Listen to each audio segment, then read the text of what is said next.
हम सब का ये फैसला था, तहैया था, और लोगों ने अपने अमल से ये साबित करके दिखलाया कि हम नफरत की आग को जलने नहीं देंगे, बल्कि नफरत की जलती हुई आग को प्यारो मोहब्बत के शमा से चिरागों से रोशन करेंगे और नफरत की आग को बुझा देंगे। इस तारीखी कामयाबी ने जहां अरशद जमाल साहब के हौसलों को सलाम, नौ मुंतखब मेंबर हैं मुजफ्फर शाह साहब, इन्होंने भी एक बहुत शानदार जीत हासिल की है, क्योंकि ये इलाका 60-65 साल से मेंबरी की सीट से महरूम रहता था। 60-65 साल पहले हमारे फूफा साहब मेंबर थे, उसके बाद कोई मेंबर नहीं हुआ। और इस तारीखी जीत के बावजूद भी मैं अपने मुंतखब मेंबर से ये दरखास्त करूंगा कि चाहे अपने हो या गैर हो, अब सब अपने हैं। चाहे आपको किसी ने वोट दिया हो न दिया हो, आपका मुआफिक रहा हो मुखालिफ रहा हो, अब आपको सबको अपना समझना है और अपना समझ कर ही अपने कदम को आगे बढ़ाना है।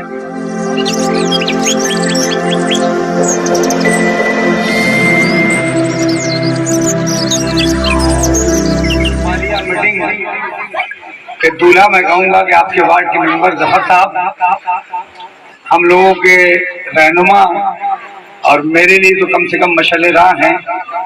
हर मुसीबत की घड़ी में खड़े होते हैं साथ हमारे, और हमेशा मशवरों के लिए बुलाते हैं। और जब हम लोग परेशान होते हैं तो मौलाना के एक तरह से शरण में आ जाते हैं। मौलाना इफ्तिखार साहब, इधर इश्तियाक आब्दी साहब, मौलवी सिराज साहब बड़े बासलाहियत इंसान हैं और हर मौके पर जोड़ने की कोशिश करते हैं और बहुत मुनब्बाज शख्सियत है। इधर आपके शफीकुर रहमान साहब हैं, ये पूरे मऊ में जितने मेंबरान चुनाव लड़े 45 सबसे ज्यादा वोटों से ये जीते हैं। बुजुर्गों और नौजवान साथियों, मेरी आवाज घरों तक जा रही हो तो अजीज माओ और बहनों, अस्सलाम वालेकुम। आपने बहुत बड़े वोटों से मुझे जिताया, इसके लिए मैं आपका दिल की गहराइयों से शुक्रिया अदा करता हूं और आपको यकीन दिलाता हूं कि ये एक छोटी सी जान है जो आपकी अमानत है। इसको आप जिस तरह से चाहे इस्तेमाल करिए। लहू की जरूरत हो तो लहू ले लीजिए, आंसू की जरूरत है तो आंसू ले लीजिए, पसीने की जरूरत है तो पसीना ले लीजिए।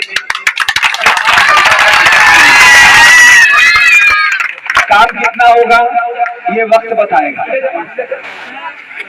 लेकिन मैं आपको एक बात का यकीन दिलाता हूँ कि इंशाअल्लाह ताला कभी आपको पछताना नहीं पड़ेगा कि आपने गलत आदमी को चेयरमैन बनाया।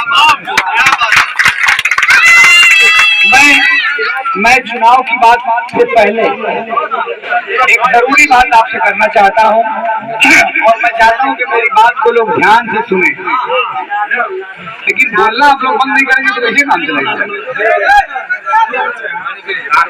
का जो सबसे बड़ा है तो उसके बारे में थोड़ा समझाना चाहता हूं आपको कि बुनकरों का फ्लैट रेट बीजेपी की सरकार आई तो खत्म कर दिया इन्होंने और एक नया निजाम बना दिया जिसमें 320 रुपया एक लूम पर इन्होंने छूट दी, यानी 3000 रुपए की बिल अगर आती है एक लूम की तो 2750 रुपए 2650 रुपए आपको जमा करना पड़ता एक लूम का।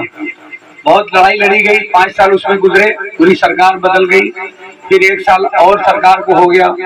ये सिलसिला लगातार चलता रहा कई सालों से और बीच में फिर हम लोगों ने बड़ी जद्दोजहद के बाद एक आदेश कराया कि 2020 तक का पैसा पुराने रेट पे जमा होगा और 2020 के बाद नया नियम लागू होगा। उस पर भी तसल्ली नहीं हुई, हम लोगों की मांग जारी रही।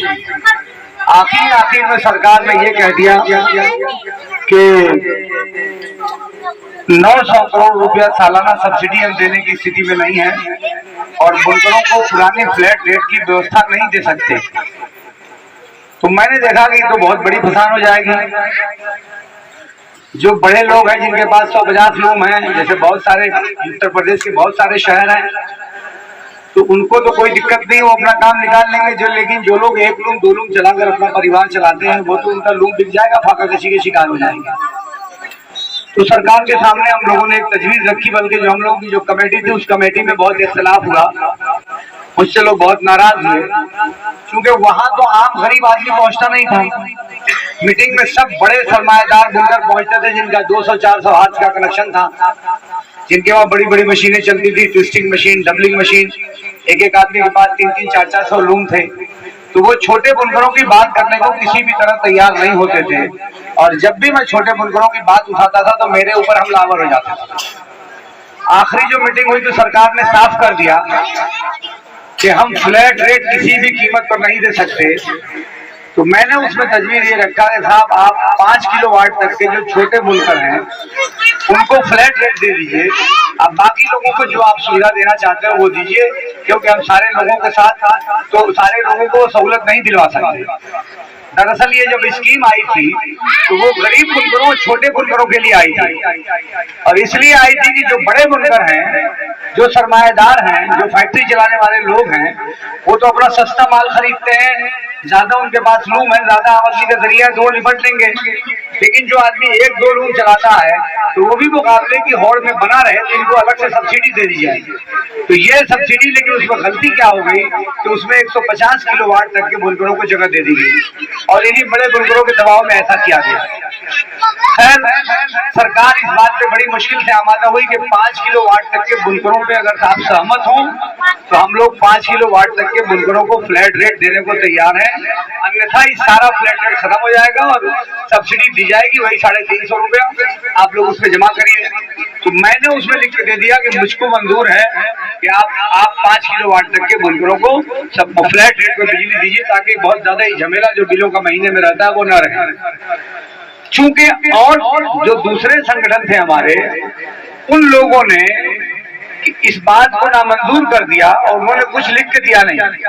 तो जो हम लोगों ने लिख के दिया था उसमें टाटा के कुछ लोग थे, बनारस के कुछ लोग थे, और मैं था, मेरी क़यादत में सारी बातचीत होती थी।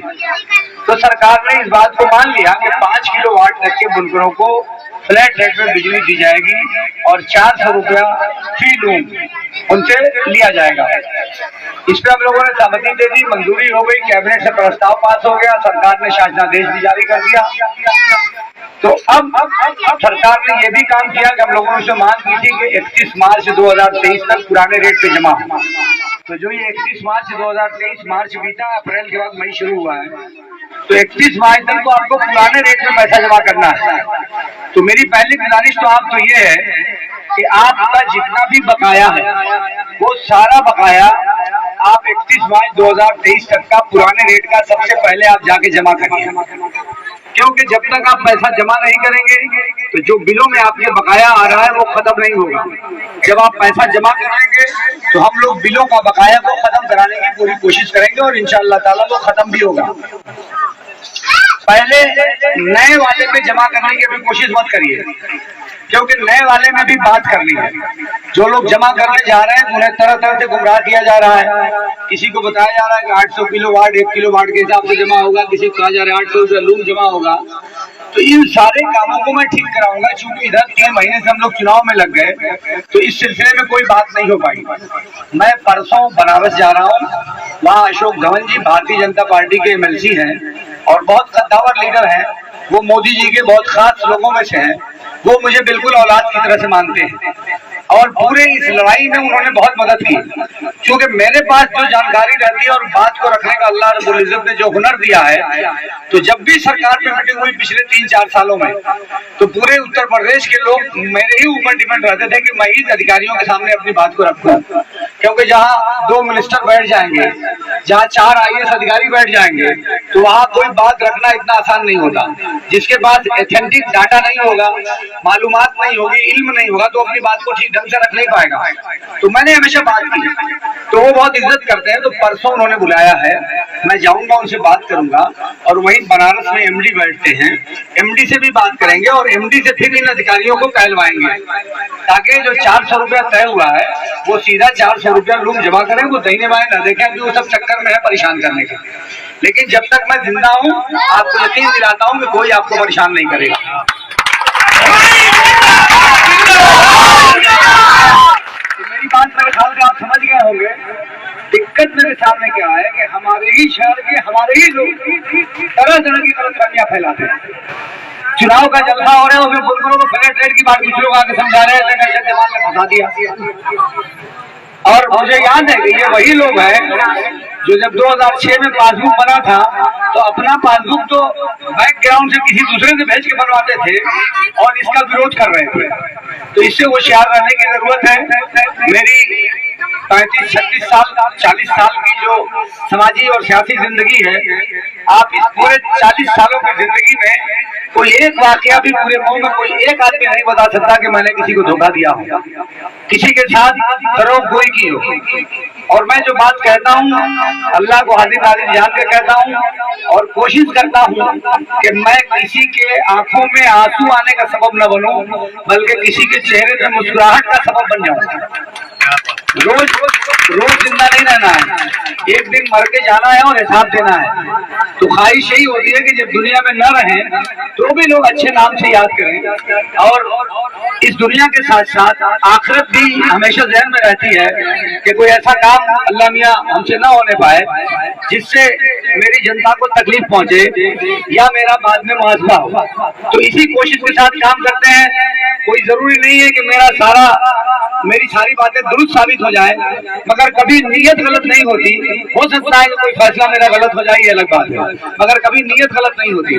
तो मेरी आखिर में आप सबसे ये गुजारिश है कि आप सब लोग जाइए और जाकर अपना पैसा जो जमा कर रहे थे, जितने रुपए के हिसाब से जमा कर रहे थे आप, यानी बहुत से लोगों का जो 72 रुपया था उसको बढ़ा के 143 कर दिया था, तो मैं आपको मशवरा दूंगा कि आप उस झगड़े में मत पड़िए। 72 रुपया कोई बहुत बड़ी पूंजी नहीं है, आप उस झगड़े में मत पड़िए। वो मामला 3 साल से बढ़ा है, उन्होंने 72 रुपये 144 कर दिया था। तो वो कहते थे ये कि भाई घर में तमाम मशीनें चल रही है, अभी हम जाके जांच करेंगे सिर्फ लूम चल रही है और कुछ चल रहा है तो दिक्कत होगी, तो 72 रुपये 144 कर दें ताकि हमारी आमदनी भी कुछ बढ़ जाए। तो मैंने उससे कहा ठीक है आप 72 रुपये 144 कर लीजिए। तो उस बात से मत पड़िए, आप जितना भी पैसा आप जमा करते रहे पिछले 2 साल से जितने के हिसाब से, उसी हिसाब से आप जाइए और पैसा अपना जमा करिए। बीच बीच में जिन लोगों ने 5000, 10,000, 2,000, 4,000 रुपये जमा किया है वो आपके खाते से घटाया जाएगा। दूसरी जो जरूरी बात मैं कहना चाहता हूँ कि जो जरी मशीन वाले हैं, कैलेंडर वाले हैं, वो लोग सालों से पूरा पैसा बिल के एतबार से जमा कर रहे हैं, तो उनके लिए खुशी की बात यह है कि उनका भी 31 मार्च 2023 तक का 2006 के हिसाब से ही पैसा जमा होगा। तो जो पैसा उनका एक्स्ट्रा हो रहा है वो पैसा आपके खाते में अब जमा हो जाएगा। वो पैसा पूरा कई लाख रुपए लोगों का फाजिल निकलेगा, वो पैसा आपके खाते में जमा होगा और मैं जमा कराऊंगा। अगर कोई शिकायत करेगा तो मैं जमा कराऊंगा, सबका मिलके चल के वो पैसा आपके खाते में जमा हो जाएगा। और अब आप लोगों को 700 रुपया फी आवर्स पावर सब्सिडी मिलेगी। जो 5,000 से ऊपर के लोग हैं, ऐसा नहीं कि उनको छूट नहीं मिलेगी, उनको भी मिलेगी, मगर उनका पूरा बिल बनेगा और बिल में 700 रुपया पर हार्स पावर के एतबार से उनको सब्सिडी मिलेगी। जितने की भी बिल बनेगी, तो चाहे जितने किलोवाट का भी आपका कनेक्शन है, चाहे जरी मशीन हो, चाहे कनेक्टर मशीन हो, चाहे कोई भी हो, उनको भी 700 रुपया फी हार्स पावर के हिसाब से सब्सिडी अब भी मिलेगी। जो पैसा आपने एक्स्ट्रा जमा किया है वो पैसा आपका वापस होगा। तो ये जरूरी बात थी, मुझे लगा कि ये बताना आप सबको जरूरी है ताकि आपके तवज्जुह से ये पैगाम पूरे शहर को चला जाए। जहाँ तक बात जफर भाई की है, तो पहली मर्तबा प्यारे जोधपुरा के लोगों ने अपना मेंबर बनाया है, तो इसके लिए मैं यहाँ की आवाम को भी मुबारकबाद देता हूँ और जफर साहब आपको भी मुबारकबाद देता हूँ।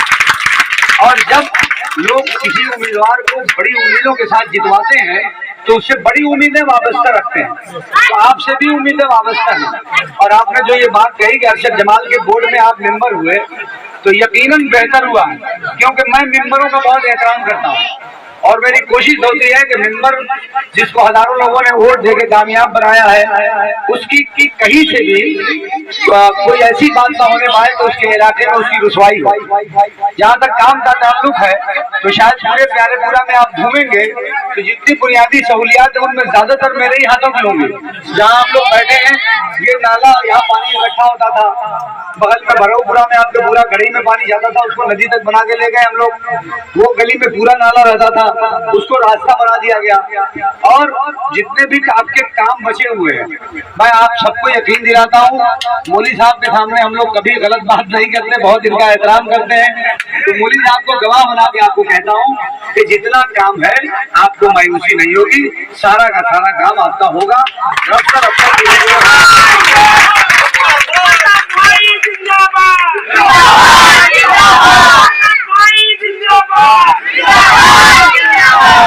अब कौन सा काम पहले करना है, जाहिर सी बात है कि सारा काम एक साथ तो हो नहीं जाएगा। कौन सा काम पहले करना है, तय करना है जफर भाई को।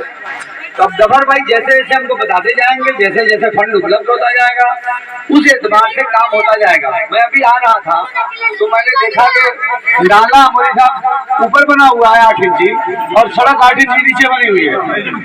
अगर मेरी रिजीम में ऐसा कोई कर दे तो मैं सीधे फांसी में लगा दूंगा।